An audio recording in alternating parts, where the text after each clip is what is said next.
આજે આપણે નાની વાતમાં પુષ્ટિ સંહિતા ભાગ પહેલો પાના નંબર 35 થી આગળ 41 સુધી આ વાત લઈશું, પણ એમાંથી અમુક ફકરા જ લઈશું. વિષય છે જન્મોત્સવનો સેવા પ્રકાર. પુષ્ટિ સંહિતામાં પાંચા બાબાના ઘરે જેઠ વદ દશમી મહારાજનો પ્રાગટ્યોત્સવ જે મનાવે છે એનો સેવા પ્રકાર વિગતવાર પાના નંબર 34 થી 41 સુધી આપેલો છે. એમાંથી આપણે ખાલી સેવા પ્રકારનો ક્રમ લઈશું આજે. 35માં પાના નંબર ઉપર સૂર્યોદયાત દશમીનો દિન હતો. થોડો ઉજાસ થતા નદી નાળા કરીને આવ્યા અને અપરસમાં સ્નાન કીધા, તિલક ચણામૃત કીધા, મુખ શુદ્ધિ માટે બીડી બીડા લીધા, અત્તર ફૂલેલના સુગંધી લગાવ્યા, ધોતી બંડી અને ઉપરણાના કેસરિયા વસ્ત્ર ધારણ કર્યા. આ રીતે સેવામાં પહોંચવા તૈયારી કીધી. મંદિરના દ્વારે દંડવટ કીધું અને પછી મંગળ દ્વાર ખોલ્યા. બુહારી પોતના કરીને અબીર, ગુલાલ, કુમકુમ અને હલ્દીથી ચોક ચિત્રામણ કીધા. હલ્દી કુમકુમના સ્વસ્તિક કીધા, તાંદુલનો સ્વસ્તિક વચ્ચે કીધો. આસોપાલવના બંધનવાર બાંધીને દ્વાર સજાવ્યા. ઠાકોરજીના સ્નાન માટે સુગંધી શીતળ જળના ગગરા ભર્યા. કેસર ઘૂંટીને જળનો ગગરો ભર્યો. ગામના વૈષ્ણવ બે પાંચ સાથમાં રહીને સેવા ટેલ પાંચાભાઈ ચીંધે તે રીતે કરતા. મંગલ ભોગ ધરવાની સર્વ સામગ્રી થાળમાં અનસખડી સાજી. કેસરિયું દૂધ ઓટીને તૈયાર કીધું હતું. જન્મોત્સવના સાજની સર્વ તૈયારી પ્રથમ કીધી. પછી સમય થતાં 3 વાર ઘંટાનાદ કરીને પ્રબોધના મંગલ કવત બોલીને ઠાકોરજીને જગાડ્યા અને સિંહાસને પધરાવ્યા અને ખૂબ ખૂબ મનોહાર વિનંતી કરી. મનોહાર વિનંતીની પણ 5 લીટી છે મારવાલા. આવા ઘણી બધી વાર આવે છે આગળ, જે હું ફોટા સાથે મોકલી દઈશ. નાની વાતમાં આપણે સમય એટલો નહીં લઈએ. પછી સાષ્ટાંગ દંડવત પ્રણામ કીધા. પછી ચરણ સ્પર્શ કીધા. ખાસા હાથ જલથી 2 વાર કીધા, એટલે ચરણ સ્પર્શ કર્યા પછી 2 વાર હાથ ખાસા કર્યા. પછી ઠાકોરજીને મંગલ ભોગ ધરાવ્યો અને આરોગાવાની મનોહાર વિનંતી કીધી અને અનવસર કરીને મંદિર બહાર આવ્યા. પછી સમય થતાં મંગળ ભોગ સરાવ્યો. ઠાકોરજીને આચમન કીધું, મુખવસ્ત્ર કરીને બિડલા ધરાવ્યા. પછી દ્વાર ખોલીને મંગળાના દર્શન સર્વ જૂથને કરાવ્યું. પ્રથમ કુમકુમથી વધાવ્યા, પછી તાંદુલથી વધાવ્યા, પછી પુષ્પથી વધાવ્યા, પછી જન્મોત્સવની આરતી પ્રગટાવીને કીધી. પછી વધામણા 3 વાર કીધા અને ધનબાઈએ વારે વારે મીઠડા લીધા અને દંડવટ કીધા. પછી અનવસર થયું. આમ પ્રાગટ્યનો મંગલ સમો સાચવ્યો. પછી બાજટ ઉપર કુમકુમનો સ્વસ્તિક કીધો, બીછાનું પાથર્યું. પછી ચાંદીનો થાળ ઉપર મૂક્યો, તેમાં હલ્દી કુમકુમનો સ્વસ્તિક કીધો. પછી ઠાકોરજીના પાદુકાજી પધરાવ્યા. પ્રથમ તિલક કુમકુમનું કીધું. પછી સુગંધી ફૂલેલ તેલથી મર્દન કીધું. પછી સુખડ અને આંબળાના ચૂરાથી ઉબટનો કીધો. પછી મીઠા દૂધથી સ્નાન કરાવ્યું. જો આ પાદુકાજી જેમના ઘરે બિરાજતા હોય એમના માટેનો ક્રમ છે. બાકી ભાવ કરવો મારા વાલા, કેમ કે બધા સ્વરૂપને આ પ્રમાણે ન થઈ શકે, શક્ય નથી. પછી મીઠા દૂધથી સ્નાન કરાવ્યું છે. પછી કેસરના સુગંધી જલથી સ્નાન કરાવ્યું. 4 આટા લોટીના જલના શ્રી મસ્તક ઉપર ફેરવીને વધેલું જળ થાળમાં પધરાવ્યું. હા, મહારાણીજી જેને ત્યાં બિરાજતા હોય એનો પણ પ્રકાર આપણને પુસ્તકમાં આપેલો છે, એ પણ આપણે સેવા પ્રકારમાં આગળ મોકલી દઈશું. પછી અંગવસ્ત્ર સફેદ મલમલનું લઈને બરાબર પાદુકાજીને પોછ્યું.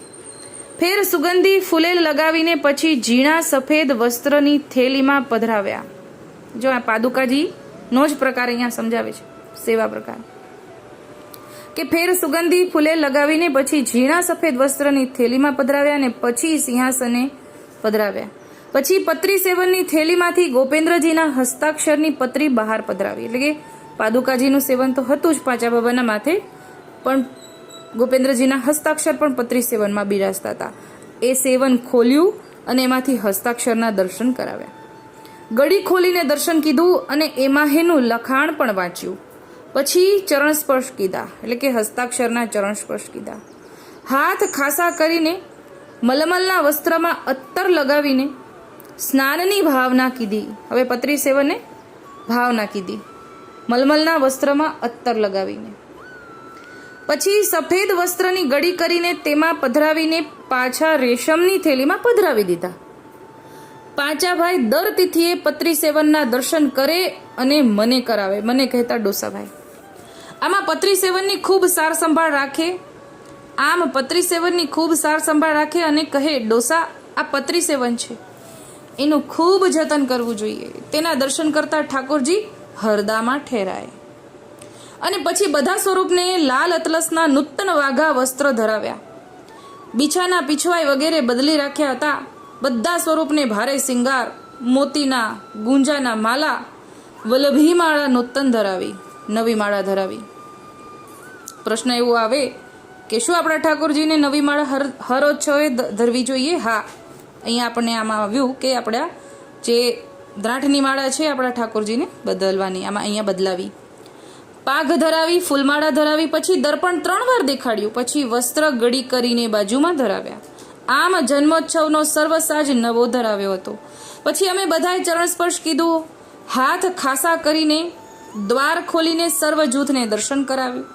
સર્વ જૂથે દર્શન સુખ લીધું. પછી અનોસર કીધું ને સિંગાર ભોગ ધરાવ્યો. પછી પલનામાં પધરાવવાની તૈયારી કીધી. મલમલનો ગાલીચો પાથર્યો, તે ઉપર સુરંગનું પલનું સાજીને પધરાવ્યું અને પલના ભોગનો થાળ સાજીને પાસે વસ્ત્ર કાઢીને મૂક્યો.